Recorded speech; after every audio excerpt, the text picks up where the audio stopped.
രാഹുൽ മാങ്കൂട്ടത്തിനെതിരായ രണ്ടാം കേസിൽ അതിജീവിതയിൽ നിന്ന് വിവരശേഖരണം നടത്തി പ്രത്യേക അന്വേഷണ സംഘം.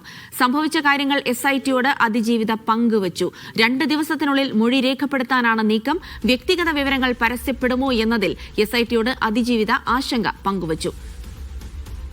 വിജിൻ വായനോട് വിവരങ്ങൾ നൽകും. വിജിൻ, രാഹുൽ മാങ്കൂട്ടത്തിൽ ഇപ്പോൾ ആദ്യ കേസുമായി ബന്ധപ്പെട്ട് ജാമ്യാപേക്ഷയൊക്കെ ഇന്ന് ഹൈക്കോടതി പരിഗണിക്കാനിരിക്കുകയാണ്. പക്ഷേ രാഹുൽ മാങ്കൂട്ടത്തിന് വീണ്ടും കുരുക്കുമുറുകുന്നു. രണ്ടാമത്തെ കേസുമായി ബന്ധപ്പെട്ട അതിജീവിത മൊഴി, അതിജീവിത കാര്യങ്ങൾ വിശദമായി SITയോട് പറഞ്ഞിരിക്കുന്നു. ഇനി മൊഴി രേഖപ്പെടുത്തൽ അടക്കമുള്ള കാര്യങ്ങൾ നടക്കുമെന്ന് കൂടി അറിയുന്നു. അങ്ങനെയാണെങ്കിൽ രാഹുൽ മാങ്കൂട്ടത്തിന് വരാനിരിക്കുന്നത് വലിയ കുരുക്കാണ്. അതിനപ്പുറത്തേക്ക് ഈ വിവരശേഖരണം നടത്തി അതിൽ നിന്ന് എന്തൊക്കെ വിവരങ്ങൾ ലഭിക്കുന്നു? മറ്റ് വിശദാംശങ്ങൾ SIT ഇതുമായി ബന്ധപ്പെട്ട് നൽകുന്നുണ്ടോ വിജിൻ?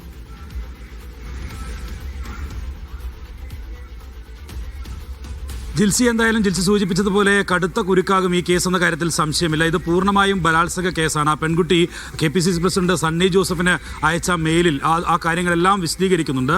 ഒരു റിസോർട്ടിലേക്ക് വിളിച്ചു വരുത്തി, എവിടെയാണെന്ന് പോലും അറിയാത്ത സ്ഥലത്ത് റൂമിലേക്ക് വലിച്ചു കയറ്റി ബലാത്സംഗം ചെയ്തു, പീഡിപ്പിച്ചു, ശരീരത്തിൽ മുറിവേൽപ്പിച്ചു എന്നുള്ളതാണ് പരാതി. ആ പരാതി കുറച്ചുകൂടി ഗൗരവമുള്ളതാണ്. ഉഭയസമ്മത പ്രകാരമുള്ള ലൈംഗിക ബന്ധം എന്നൊക്കെ ആദ്യ കേസിൽ പറഞ്ഞ് വാദിച്ചിരുന്നെങ്കിൽ, പക്ഷേ അതിനൊന്നും ഇനി സ്ഥാനമില്ല ഈ കേസ് കൂടി വന്നാൽ. എന്തായാലും നിലവിൽ ഇപ്പോൾ വിവരശേഖരണം നടത്തിയിരിക്കുന്നു പരാതിക്കാരിയുമായി SIT എന്നുള്ളതാണ്. പ്രത്യേക അന്വേഷണ സംഘം AG പൂങ്കുഴലിയുടെ നേതൃത്വത്തിലുള്ള പ്രത്യേക സംഘം തന്നെ പ്രത്യേക അന്വേഷണ സംഘത്തിന് കീഴിൽ മറ്റൊരു സംഘമായി രൂപീകരിച്ചിരുന്നു. അവരാണ് ഈ പെൺകുട്ടിയുമായി നിലവിലിപ്പോൾ ആശയവിനിമയം നടത്തിയിട്ടുള്ളത്. 3 വനിതാ ഉദ്യോഗസ്ഥരെ ഉൾപ്പെടുത്തിയാണ് ആ സംഘം നിലവിൽ വന്നിട്ടുള്ളത്. അതുകൊണ്ട് തന്നെ അവർ ആണ് ആശയവിനിമയം നടത്തിയത്. ആ ആശയവിനിമയത്തിൽ പെൺകുട്ടി നിലവിൽ പരാതിയിൽ പറഞ്ഞ കാര്യങ്ങളെല്ലാം വിശദീകരിച്ചു എന്നുള്ളതാണ് ഇപ്പോൾ മനസ്സിലാക്കുന്നത്. ഇന്നോ നാളെയോ ആയി മൊഴി രേഖപ്പെടുത്താൻ എന്നുള്ള കാര്യം പെൺകുട്ടി പറഞ്ഞു എന്നുള്ള കാര്യവും SITയിൽ നിന്ന് ലഭിക്കുന്നുണ്ട്.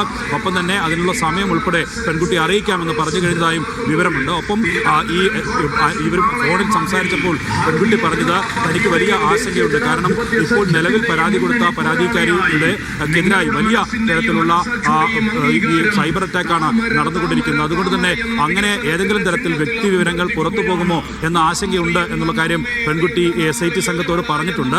അപ്പോൾ അവർ മറുപടി നൽകിയത് ഒരു കാരണവശാലും ഒരു തരത്തിലുള്ള ഐഡന്റിറ്റി പുറത്തു പോകുന്ന നിലയിലുള്ള ഒരു സാഹചര്യവും ഉണ്ടാകില്ല. അത് പൂർണ്ണമായും അടച്ചുകൊണ്ടുള്ള ഒരു അന്വേഷണം തന്നെയായിരിക്കും നടത്തുക എന്നുള്ള ഉറപ്പ് SIT നിലവിൽ നൽകിയിട്ടുണ്ട് എന്നുള്ളതാണ് മനസ്സിലാക്കുന്നത്.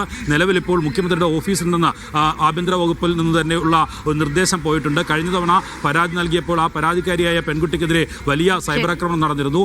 ആ രീതിയിലുള്ള ഒരു നീക്കവും ഉണ്ടാകരുത്. അങ്ങനെ ഏതെങ്കിലും തരത്തിൽ സോഷ്യൽ മീഡിയയിൽ ഉണ്ടായാൽ അതിന് കർശനമായി തടയുന്നുള്ള നിർദ്ദേശം മെറ്റയ്ക്ക് ഉൾപ്പെടെ നിലവിൽ നൽകുകയും ചെയ്തിട്ടുണ്ട്. എന്തായാലും പെൺകുട്ടിയിൽ നിന്ന് മൊഴി കൂടി രേഖപ്പെടുത്തുന്നതോടെ രാഹുലിനുള്ള കുരുക്ക് കുറച്ചുകൂടി മുറുകും എന്നുള്ള കാര്യത്തിൽ ഒരു സംശയമില്ല. കാര്യത്തിൽ രാഹുൽ മാങ്കൂട്ടത്തിനുള്ള കുരുക്ക് മുറുകുകയാണ്. രണ്ടാമത്തെ പരാതിയിൽ, ബലാത്സംഗ പരാതിയിൽ കൂടിയുള്ള യുവതിയുടെ മൊഴി രേഖപ്പെടുത്താൻ, പരാതിക്കാരുടെ മൊഴി രേഖപ്പെടുത്താനുള്ള നീക്കങ്ങൾ കൂടിയാണ്. വിവരശേഖരണം നടത്തി കഴിഞ്ഞു SIT എന്നുള്ള പ്രധാനപ്പെട്ട വിവരങ്ങൾ കൂടിയാണ് വിജിൻ വായനോട് നൽകിയത്.